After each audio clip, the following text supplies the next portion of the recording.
Mari kita masuk ke dalam masalah kemasaman tanah dan pengapuran.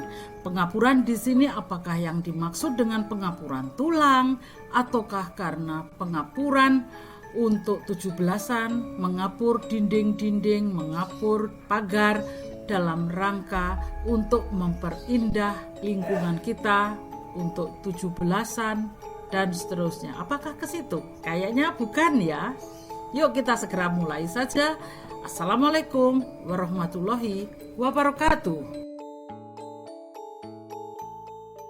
Peningkatan ketahanan pangan global ini biasanya diikuti oleh peningkatan lahan-lahan terdegradasi dan tanah yang semakin masam. Hal ini disebabkan adanya intensifikasi pertanian yang diaplikasikan. Hal ini antara lain berhubungan dengan penggunaan pupuk yang berlebihan dalam waktu yang lama, pengangkutan sisa-sisa panen dari plot dalam jumlah besar, dan diikuti oleh penurunan ketersediaan hara akibat adanya leaching, sehingga kemasaman tanah juga meningkat. Hal ini diikuti oleh menurunnya keanekaragaman dalam tanah. Tadi sudah disebut adanya soil acidification.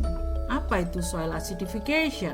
Soil acidification ini adalah penurunan pH tanah yang disebabkan oleh meningkatnya jumlah ion-ion H+ dan Al3H+ di dalam tanah dan adanya kehilangan yang dalam jumlah besar, kehilangan akan kation-kation basa seperti Ca, Mg, K, dan Na. Penyebab terjadinya soil acidification ini adalah dikarenakan curah hujan yang tinggi dalam waktu lama dan adanya hujan asam, terus kemudian adanya acid deposition berkenaan dengan hujan asam, terus kemudian ada aplikasi pupuk yang berlebihan. Pupuk ini terutama berhubungan dengan pupuk berbasis amonium. Selanjutnya adanya praktek yang cukup luas deforestasi dan pengurangan tutupan lahan oleh pohon. Ini juga telah memicu banyaknya kation-kation basa yang hilang ke lapisan bawah. Dari FAO itu disarankan bahwa sustainable soil management practices such as incorporating the use of lime can be developed to improve soil pH, preserve soil properties, and buffer soil acidity. Jadi solusinya kalau menurut FAO, dari ahli dari FAO ini adalah penggunaan kapur dan membenamnya ke dalam tanah. Ini bisa mengurangi masalah kemasaman tanah, sehingga dapat diharapkan bisa mencapai tujuan semula untuk mendapatkan ketahanan pangan global.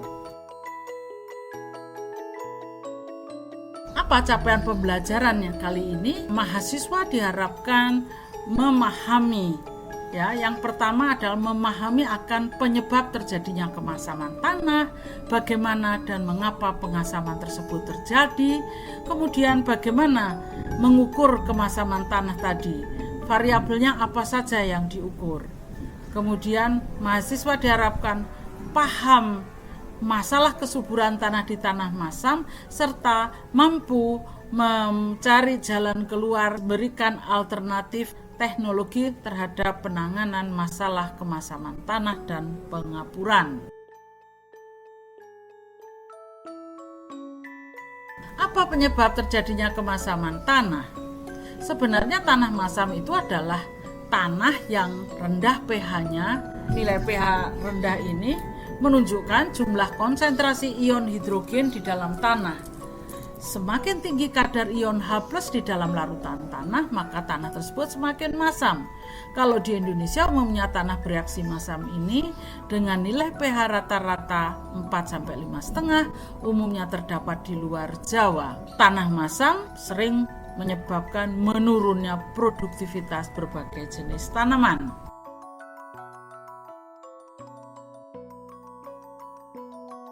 Bagaimana dan mengapa pengasaman ini terjadi?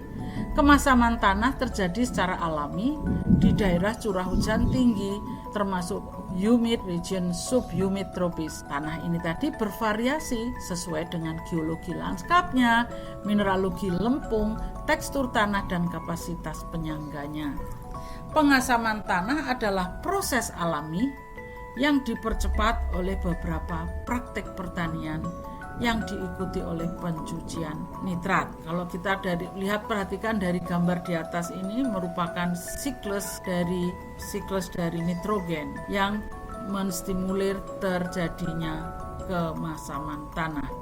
Penambahan N ke tanah baik itu melalui fiksasi N dari udara oleh legium ataupun melalui dekomposisi dan mineralisasi N serta dari urin hewan, kesemuanya ini merupakan pendorong terjadinya meningkatnya kemasaman tanah. Kalau kita bahas bahwa apa sih penyebabnya dari kemasaman tanah? Ternyata banyak sekali penyebabnya. Berikut ini adalah kita membahas tentang tanaman memasamkan tanah. Kok bisa?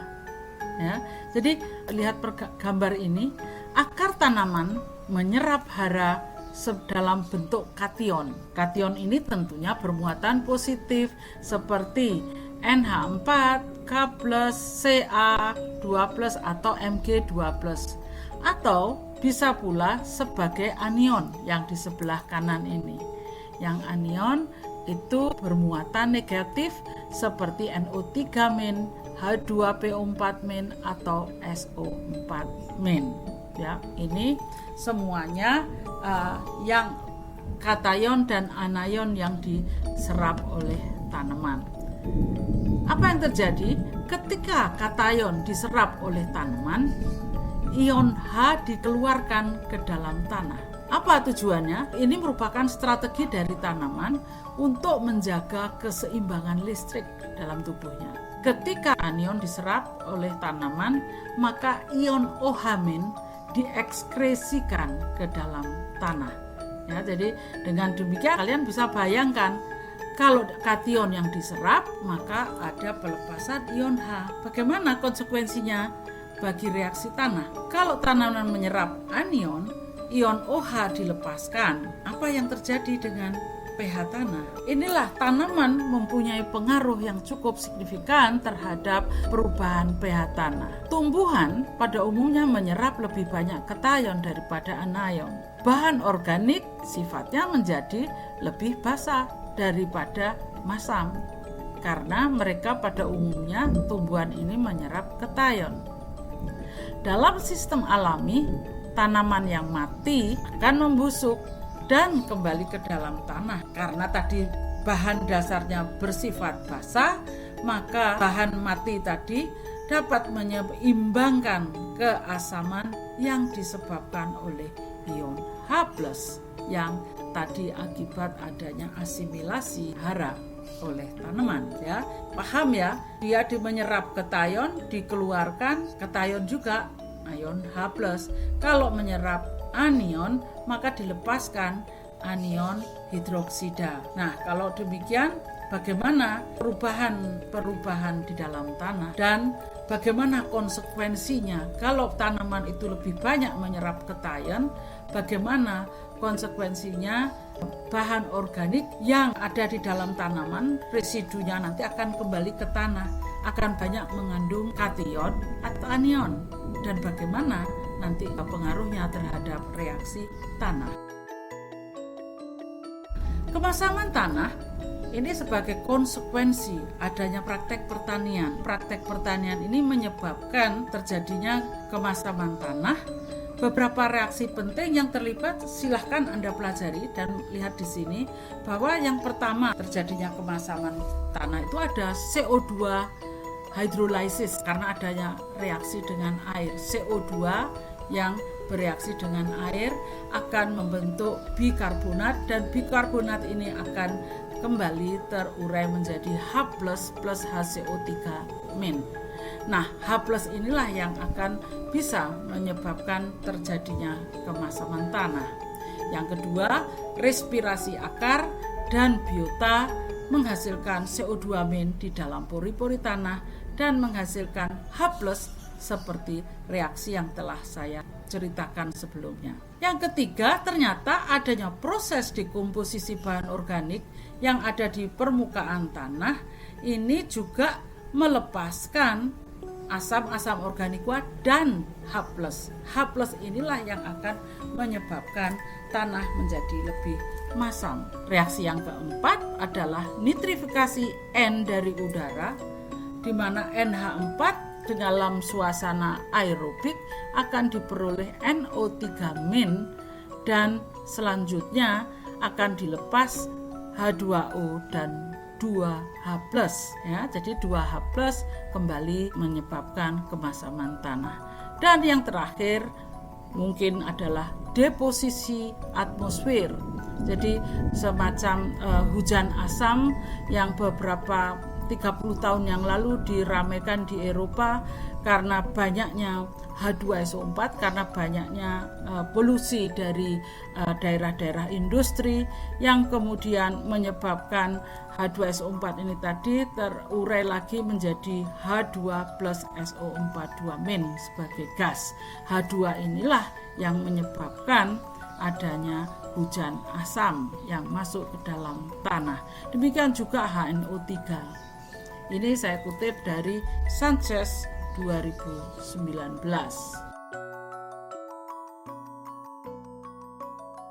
Variabel pengukuran kemasaman tanah ini cukup tidak terlalu banyak, namun bisa langsung straightforward.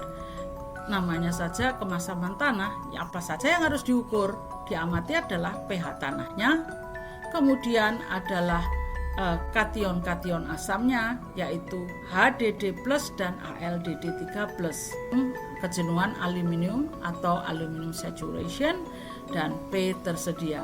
Kalau kejenuhan Al ini terdiri dari berbagai macam bentuk aluminium yang terjerap di dalam kompleks absorpsi relatif terhadap jumlah kation-kation basa lainnya. Jadi kejenuhan aluminium dan P tersedia.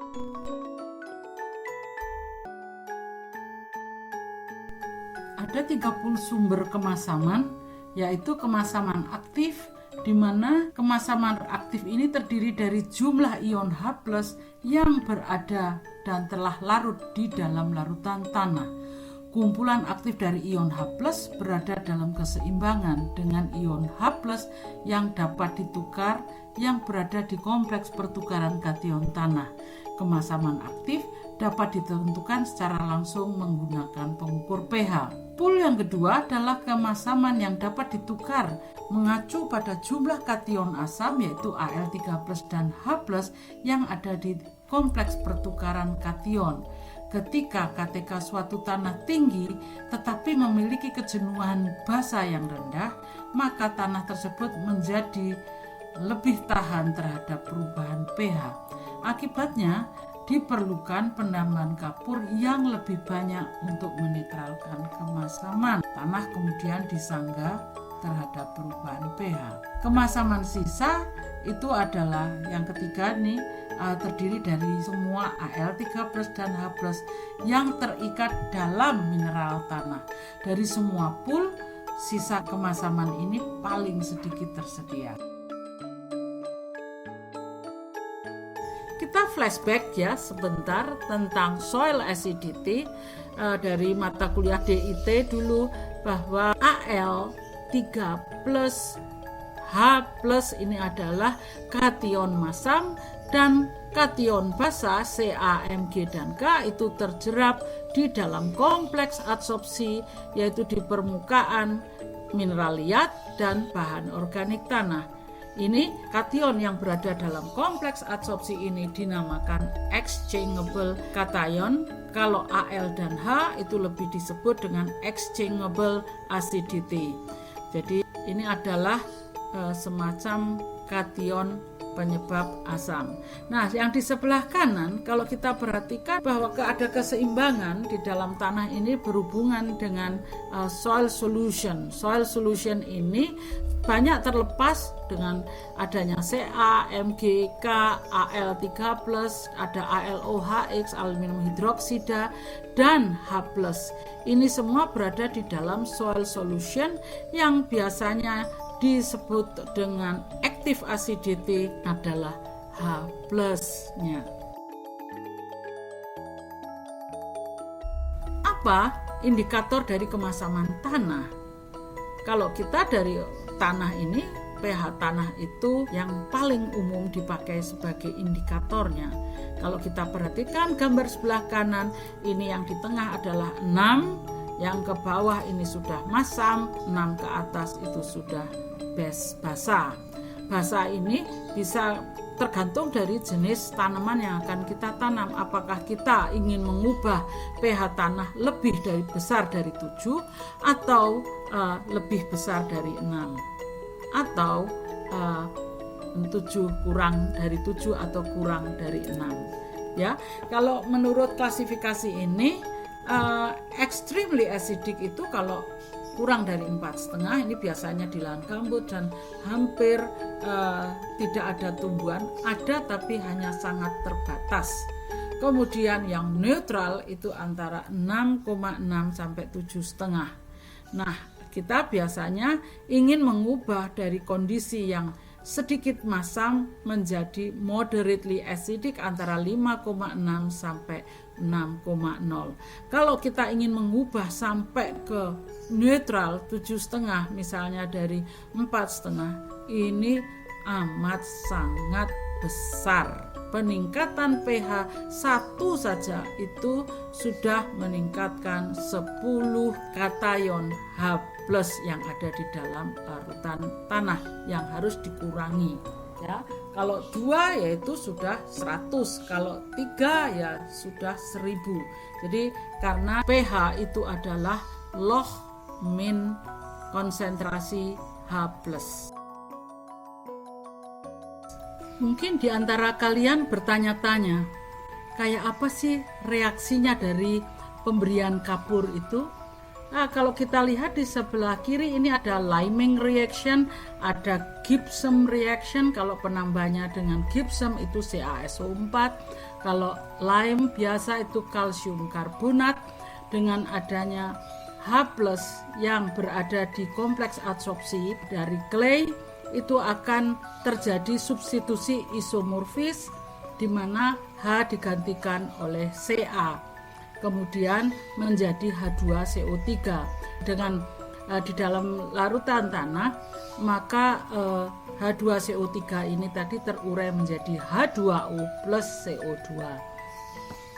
Kalau gypsum reaction juga hampir sama, terjadi pertukaran substitusi isomorfis di mana H diusir keluar diduduki oleh Ca, sehingga tanah pH-nya menjadi meningkat karena penyebab kemasaman tanah telah digantikan. Yang di sebelah kanan ini adalah reaksi dari aluminium dan H yang terikat oleh clay, itu digantikan oleh Ca dari kalsium dari kapur, ya baik itu CaCO3 atau CaOH2, kalsium hidroksida, dan seterusnya. Dan yang terpenting yang paling bawah ini tidak hanya saja, tapi aluminium yang menyebabkan kemasaman itu semakin tinggi karena 3Al, maka ini Al ini diendapkan sebagai aluminium hidroksida. Ini juga aluminium yang beracun bagi tanaman menjadi tidak beracun bagi tanaman. Ada masalah apa sebenarnya dengan tanah masam? Mengapa perlu kita manage? Masalah yang cukup umum dijumpai di tanah masam adalah keracunan aluminium. Beberapa tanaman masih toleran terhadap aluminium 13, aluminium yang reaktif dalam konsentrasi yang rendah saja, kurang dari 3 ppm. akar tanaman itu kalau ada tanaman yang keracunan aluminium, bagian tanaman pertama kali yang terserang adalah akarnya, di mana ujung-ujung akar rusak, diameter akar besar tetapi pendek dan kaku, sehingga serapan air dan hara terutama unsur P juga terhambat dan kalsium juga terhambat. P akan difiksasi oleh Al menjadi AlPO4 sehingga tidak tersedia bagi tanaman. Dengan demikian akar pertumbuhannya dangkal dan dengan tingkat kerapatan yang rendah sehingga tanaman rentan terhadap kekeringan. Tanda-tanda aluminium stress dan drought stress ini tidak bisa dipisahkan satu sama lain. Kalau yang aluminium stress ini yang di sebelah kiri, di mana shoot responnya, tajuk responnya adalah nutrisi dan serapan hara, misalnya P, Ca itu akan terhambat.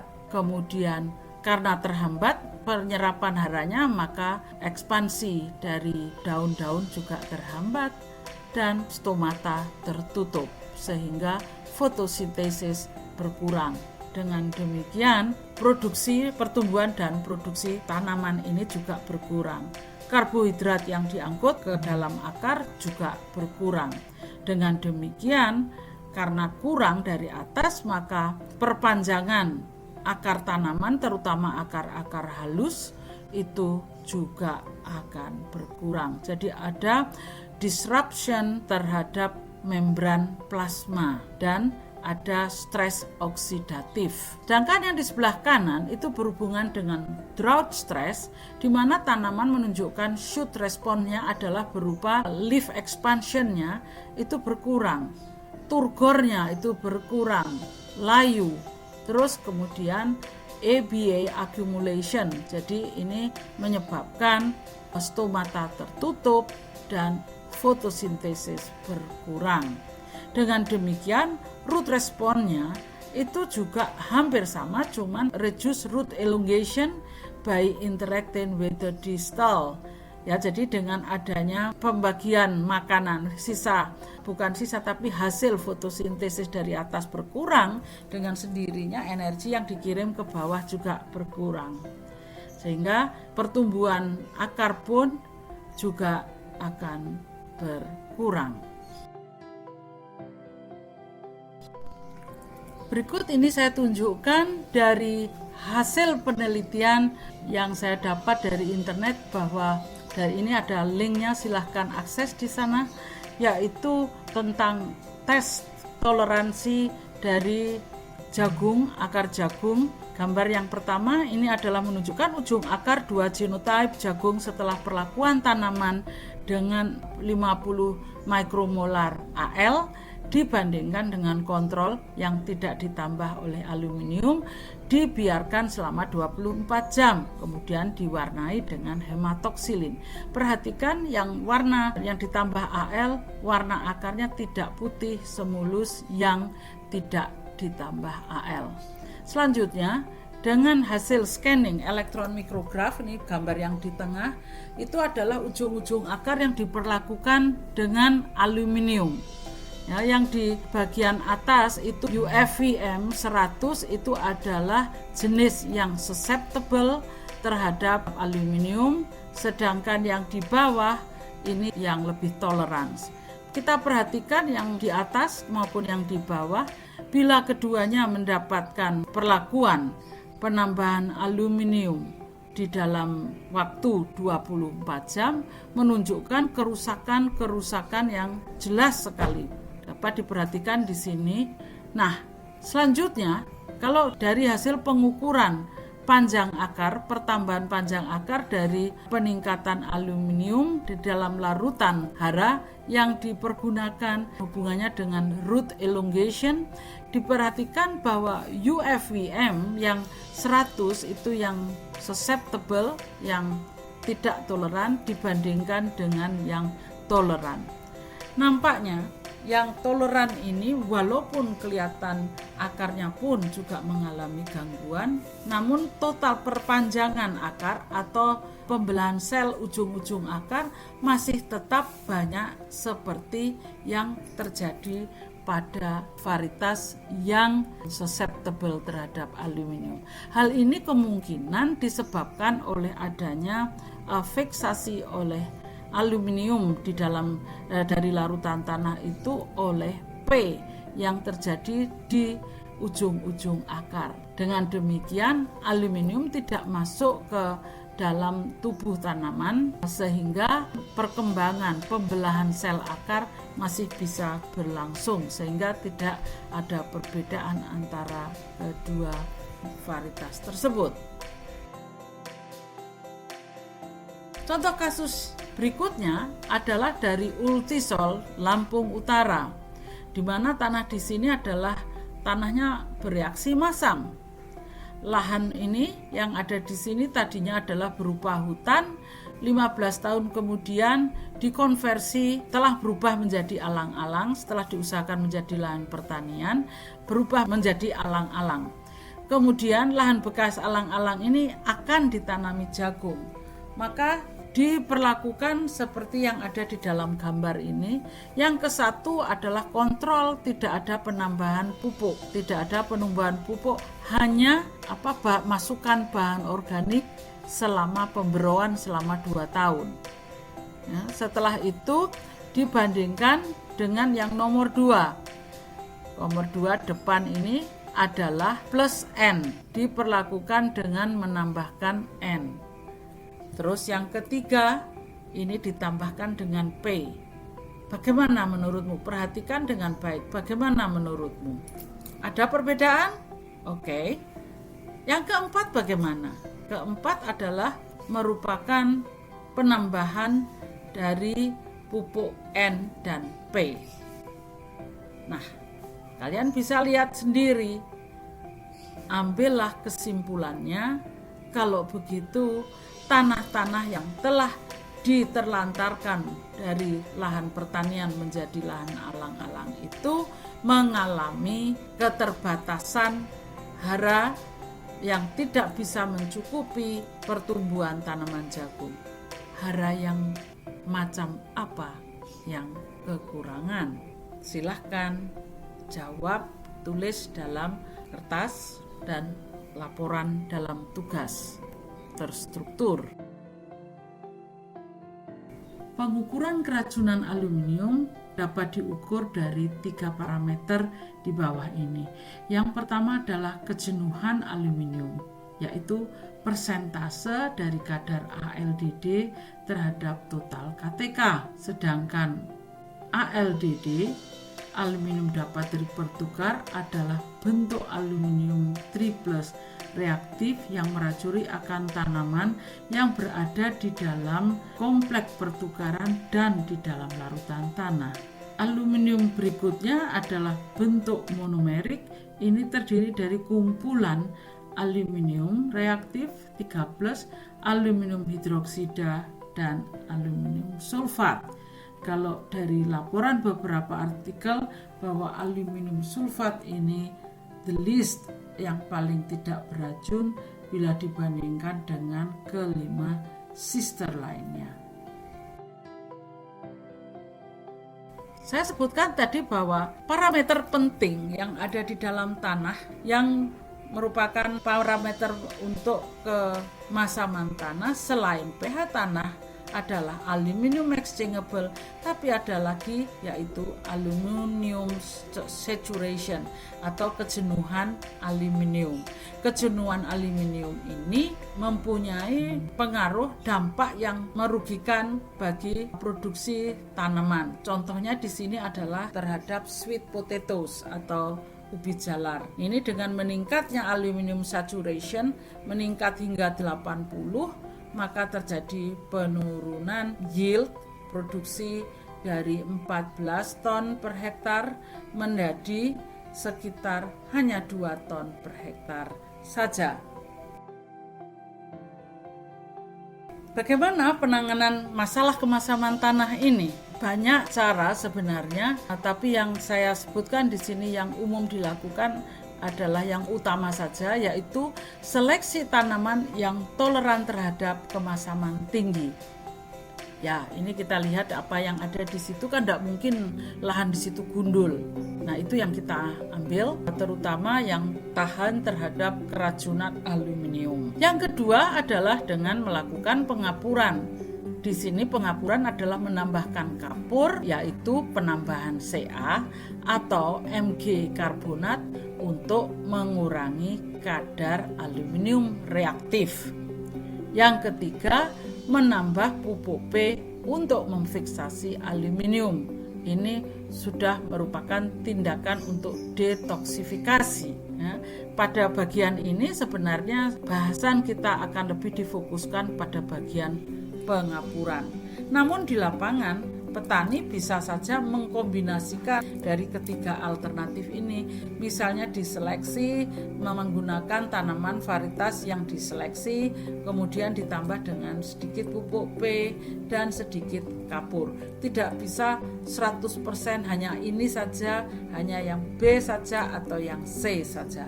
Biasanya petani mengaplikasikan sedikit-sedikit tetapi pasti. Yang pertama kita bahas sekarang tentang toleransi tanaman terhadap AL. Tanaman mempunyai toleransi yang berbeda-beda. Kalau di daerah tropis ini ada beberapa spesies yang kita sangat sering jumpai di daerah-daerah di luar Jawa yang tanahnya bereaksi masam, antara lain nanas, kopi, karet, tebu, ubi kayu, kacang merah, dan kacang gude. Ini disebutnya acid tolerance. Nah, kemudian acid tolerance spesies ini kalau yang ada di tabel itu adalah cassava, cowpea, pigeon pea itu kacang gude, plantain atau banana, Irish potato, rice, and sugarcane. Nah, pada kolom kedua ini adalah susceptible, spesies-spesies yang susceptible with acid tolerant cultivars. Ini common bean itu adalah kacang-kacangan yang umum dijumpai di lapangan, umumnya sensitif terhadap MN. Kemudian susceptible ini contoh lainnya adalah jagung, sorghum, soybean, sweet potato. Sweet potato ini walaupun susceptible terhadap asid, tetapi dia toleransi terhadap MN. Kemudian wheat atau gandum. Kelompok yang ketiga adalah acid susceptible species, itu contohnya adalah peanut, ini sensitive to calcium deficiency, cotton, alfalfa, perennial soybeans, dan kakao. Ya, jadi kalian bisa pilih mana yang tanaman tumbuh daerah tropis, mana yang di temperate.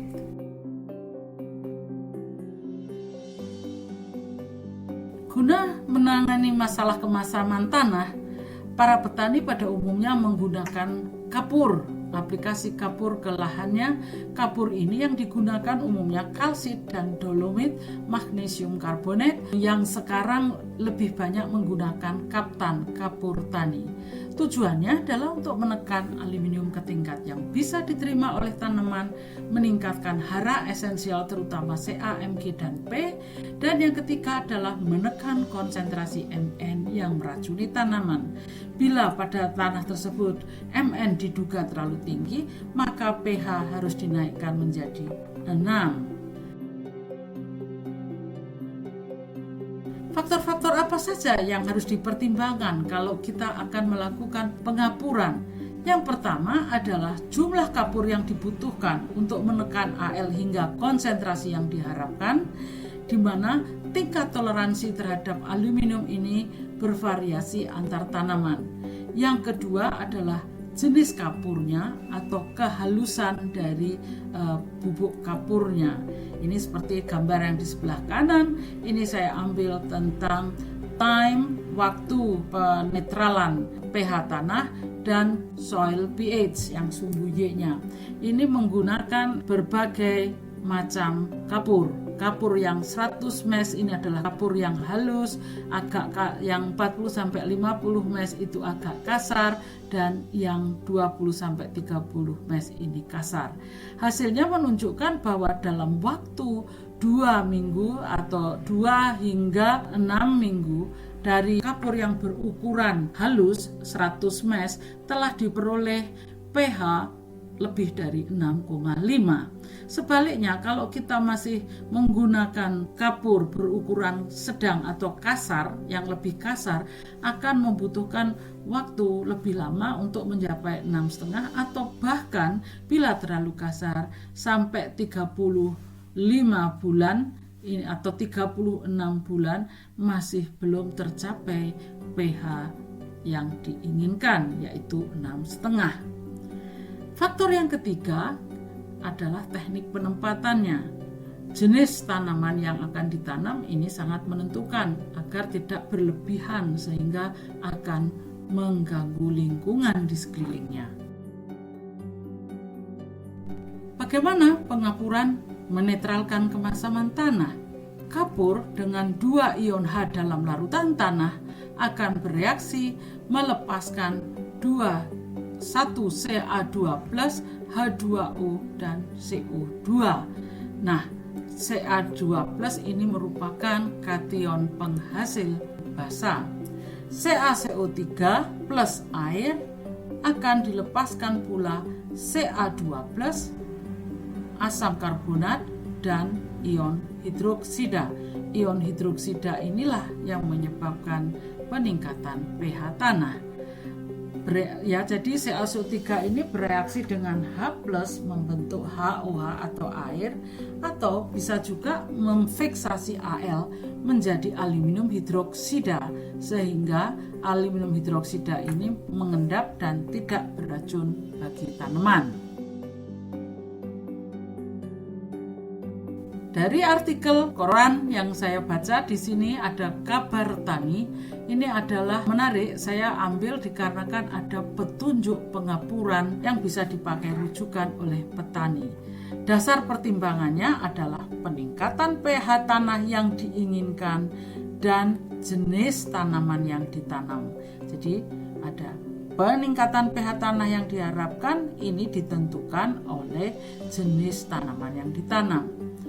Jadi, untuk menurunkan tingkat keasaman atau meningkatkan pH, dapat ditaburkan kapur pertanian di atas tanah yang sudah dicangkul dan kemudian diaduk dengan tanah. Apabila sudah tercampur kapur pertanian dengan tanah tadi, disiram dengan air sehingga selama 10-15 hari maka tanah tersebut sudah dapat ditanam. Harapannya telah terjadi peningkatan pH tanah. Untuk penambahan jumlah kapur ini, kita bisa mencoba melakukan perhitungan seperti yang diberikan contohnya di bawah ini. Bila diketahui pH tanah kita ini adalah 4,5, tanah yang pH kita inginkan adalah 6, maka pH yang akan kita ubah itu yang harus kita tingkatkan adalah 1,5. Kemudian kita cek dari tabel di bawah ini, tabel kebutuhan kapur dolomit pada selisih pH 1,5, maka kita akan memperoleh hasil hitungan bahwa kapur pertanian yang harus ditambahkan adalah 5,25 ton per hektar. Penambahan selanjutnya kapan akan diperbarui lagi? Dapat dilakukan lagi setelah 3-5 tahun.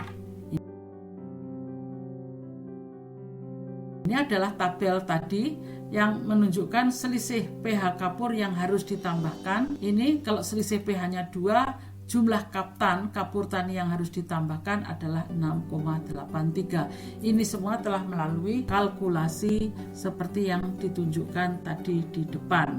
Kemudian ini adalah kebutuhan pH tanah sesuai dengan jenis tanamannya. Padi itu membutuhkan pH antara 5 sampai dengan 7, jagung 5,5 sampai 750 dan seterusnya. Bagaimana menentukan kebutuhan kapur suatu tanah. Sebenarnya ini banyak konsep yang telah dilakukan oleh para ahli. Konsep yang pertama adalah konsep berbasis kapasitas penyangga atau soil buffering. Ketahanan terhadap perubahan pH ini sering dulu digunakan di mana penghilangan ion H+ dari larutan tanah itu menghasilkan penggantian oleh ion H+ atau Al3+ dari kompleks pertukaran. Semakin tinggi kapasitas tukar kation suatu tanah, semakin besar pula kapasitas buffernya, karena semakin banyak cadangan potensial yang harus dinetralkan untuk mengubah pH. Persen organic matter harus diperhitungkan serta pH saat memperkirakan jumlah kapur yang dibutuhkan untuk menaikkan pH, karena organic matter ini tadi menghasilkan asam-asam organik yang dapat membantu dalam mengkelat atau meningkatkan pH tanah. Tanah liat memiliki kapasitas penyangga yang tinggi, sedangkan tanah organik memiliki kapasitas penyangga yang tinggi, tapi tanah berpasir memiliki kapasitas penyangga yang rendah. Konsep yang kedua dalam menentukan kebutuhan kapur suatu tanah adalah berdasar konsep berbasis kapasitas tukar kationnya. Contoh pengaruh KTK terhadap kebutuhan kapur dan kapasitas penyangga contohnya adalah sebagai berikut. Ya, gambar kiri ini yang menggambarkan hubungan antara persentase base saturation atau basa kejenuhan basa, sedangkan yang di sumbu Y-nya adalah pH tanah. Seandainya kita ingin mengubah pH tanah dari 5 ke 6, lihatlah pada sumbu Y-nya dalam kurva, maka perubahan dari kejenuhan basa 35 menjadi 65%. Jadi perubahan basa-basa dapat ditukar itu diharapkan sebesar 30%. Selanjutnya, ini konsep penghitungan kebutuhan kapur berbasis permasalahan utamanya yaitu ALDD. Ini saya kutip dari Sanchez 2019, di mana rekomendasi pengapuran lebih ditujukan untuk menetralisir ALDD di topsoil melalui perhitungan yang telah dikembangkan oleh Cambrad 1970. Jadi, setiap sentimol Ca per kilogram tanah itu sama dengan 1,5 kali sentimol aluminium per kilogram tanah. Ton CaCO3 itu adalah ekuivalen per hektar sama dengan 1,65 kali sentimol Al per kilogram tanah. Jadi yang harus ditetapkan di sini adalah aluminium yang harus dinetralisir. Apakah mau ke ALDD ataukah AL saturation? Pengalaman dari penelitian pada tanah masam di Lampung Utara, selama 15 tahun di sana, kami berinteraksi dengan petani dan petani mengatakan bahwa tanam ubi kayu terus-menerus, tanah jadi panas. Pertanyaannya, mengapa tanah menjadi panas? Panas di sini bukan berarti suhu tanah yang tinggi, tetapi tanah panas ini kalau menurut petani artinya tanaman yang ditanam di tanah tersebut tidak bisa tumbuh normal. Tanah-tanah yang sudah dipupuk NPK, diberi kapur juga, tetapi tetap saja tanaman tidak bisa tumbuh optimal. Nampaknya tanah-tanah di sini yang tadinya hitam berubah menjadi putih dan juga panas serta miskin. Nah, nampaknya kalau dilihat di sini, terangnya tanah itu dikarenakan kurangnya kandungan bahan organik tanah. Tadi sudah saya katakan bahwa petani tidak melakukan penanganan masalah kemasaman itu hanya menggunakan satu teknik saja, tetapi selalu mengkombinasikan sedikit dari A, kombinasi B, dan seterusnya. Yang penting bagi mereka doable atau nyaman, memudahkan untuk dilakukan. Kalau ini adalah salah satu contoh yang saya ambil dari Sanchez dan Salinas, itu tentang kombinasi pengapuran dan seleksi tanaman yang toleran terhadap aluminium yang ditawarkan untuk strategi pengelolaan atau manajemen tanah masam. Yang pertama adalah seleksi tanaman toleran itu yang terhadap aluminium itu semakin sukses nyatanya sekarang, sehingga pengapuran tidak perlu lagi untuk menetralkan semua Al3+, Al yang reaktif yang ada, tetapi cukup menurunkan kejenuhan aluminium saja. Namun demikian, untuk mencapai target produksi yang diperoleh tidak perlu mencapai 100%, cukup 80% dari produksi maksimumnya. Di sini tanaman sorghum varietas dari Taylor Evans ini merupakan varietas yang toleran terhadap aluminium. Tumbuh di tanah dengan topsoil 79% aluminium saturation. Kemudian tanpa dikapur, produksi yang diperoleh masih tinggi, 4 kali lebih besar daripada produksi sorghum yang jenis sensitif yang diperoleh produksinya hanya 0,6 ton per hektar. Guna mencapai produksi maksimum 7 ton per hektar, produksi maksimum dari sorghum ini, kedua varietas tadi membutuhkan kapur 8 ton per hektar. Untuk mencapai produksi 80% dari produksi maksimum 7 ton tadi, dibutuhkan kapur 2,8 ton per hektar untuk kedua varietas sorghum tadi. Pengapuran memang sudah banyak dibuktikan memberikan keuntungan karena adanya pengurangan jumlah aluminium dapat dipertukar yang meracuni tanaman, meningkatkan ketersediaan Ca dan Mg yang dibutuhkan untuk pertumbuhan tanaman.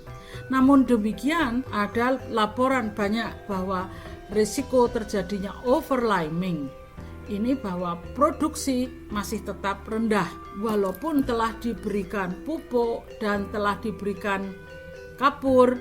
Nah, ini masih menunjukkan adanya gejala defisiensi P. Mungkin hal ini terjadi dikarenakan pH yang diperoleh terlalu tinggi. Misalnya pH itu lebih besar dari 7 sehingga mengurangi ketersediaan P, Zn, Fe, dan boron. Dengan adanya penambahan kapur yang berlebihan menyebabkan dekomposisi ini berlangsung lebih cepat sehingga bahan organik tanah cepat habis. Dengan demikian menambah pengeluaran lagi karena petani harus menambah atau mengimbangi pemberian kapur ini dengan penambahan bahan organik. Yang ketiga dari risiko overliming ini adalah mineralisasi hara berlangsung lebih cepat.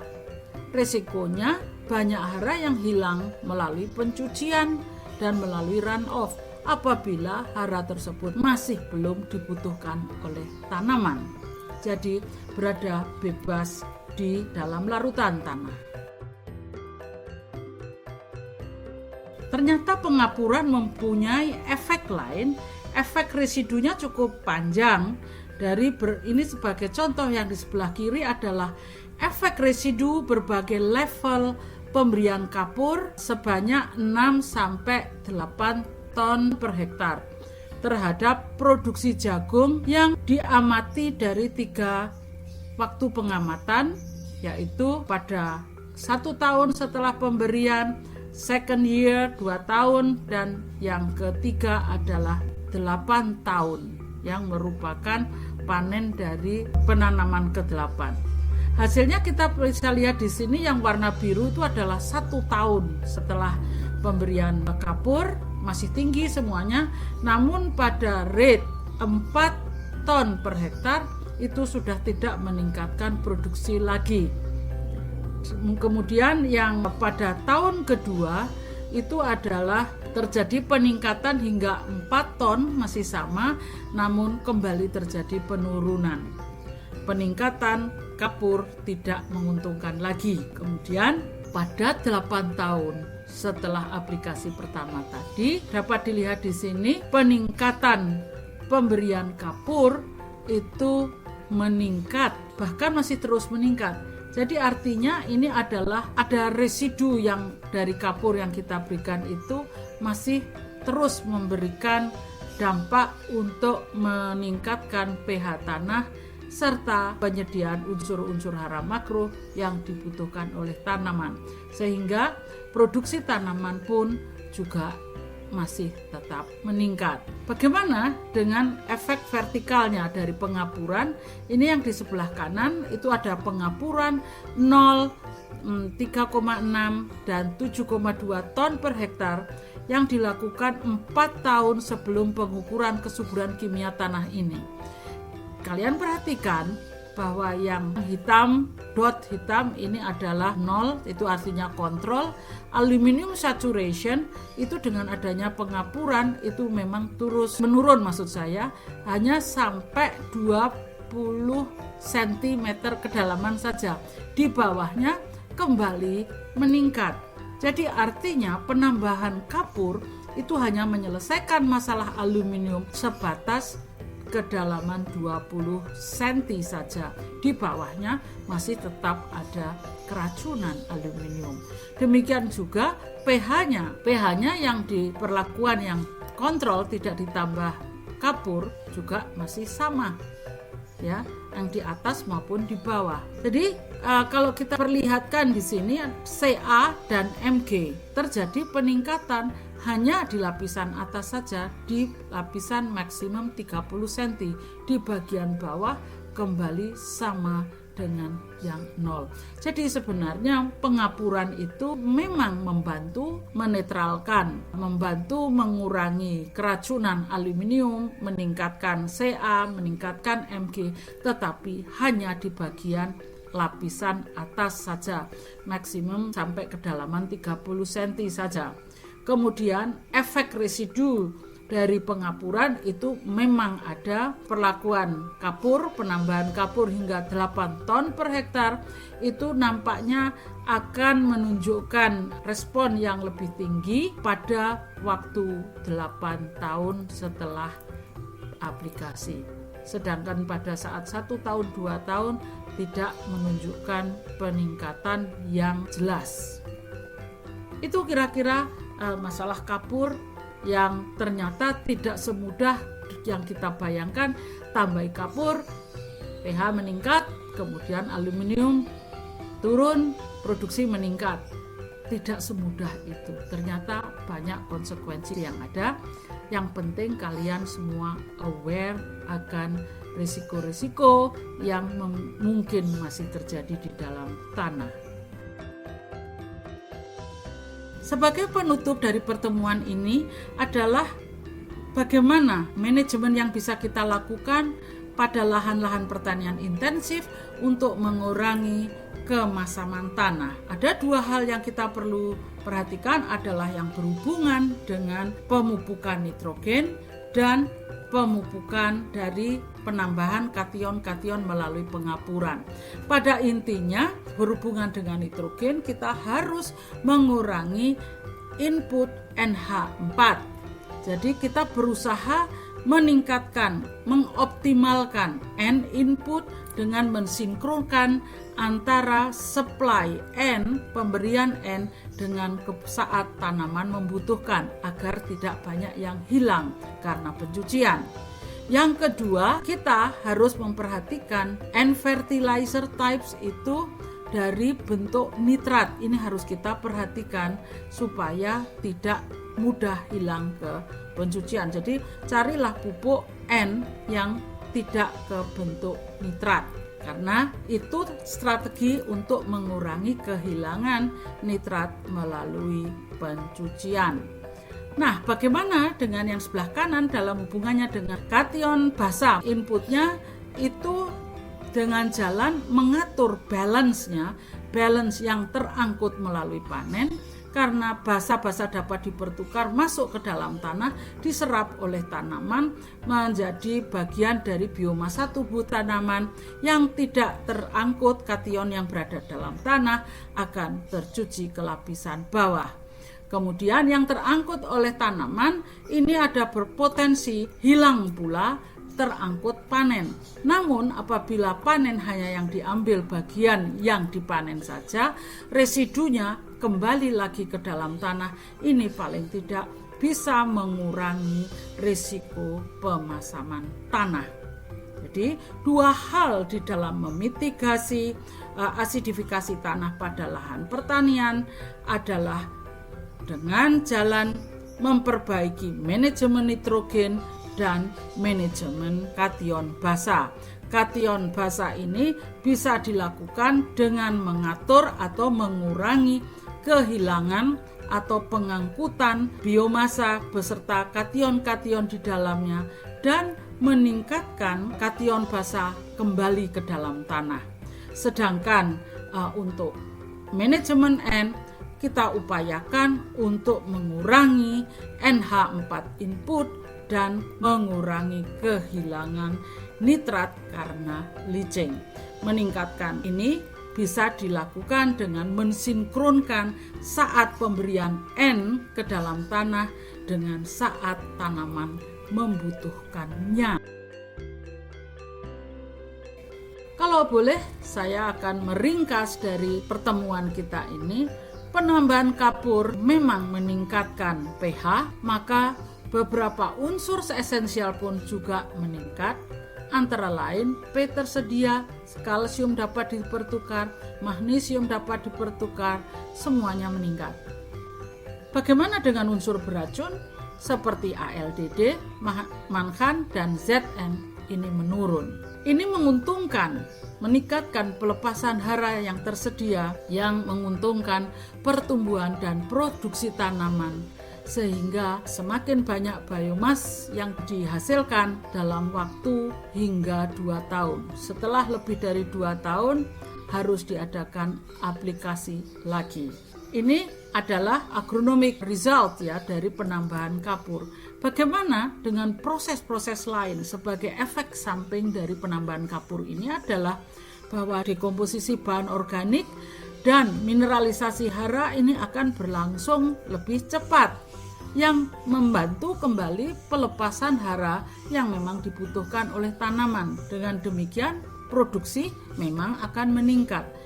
Tapi di lain sisi kita lihat ini sad face, jadi muka susah juga, bahwa dengan adanya dekomposisi yang berlangsung lebih cepat, kandungan bahan organik tanah di dalam ini akan semakin cepat habis. Kalau ada pelepasan mineral hara ke dalam tanah akibat adanya dekomposisi tadi, akan meningkatkan leaching hara ke lapisan bawah atau adanya emisi CO2 dan N2O.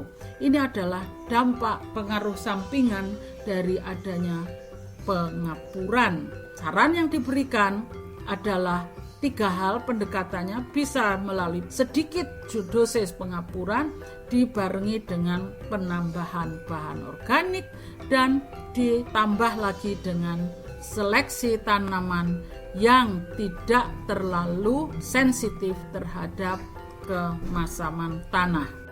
Nah, ini kira-kira mudah-mudahan bermanfaat. Kita bisa ketemu lagi di lain kesempatan. Stay safe and healthy. See you next time. Wassalamualaikum warahmatullahi wabarakatuh.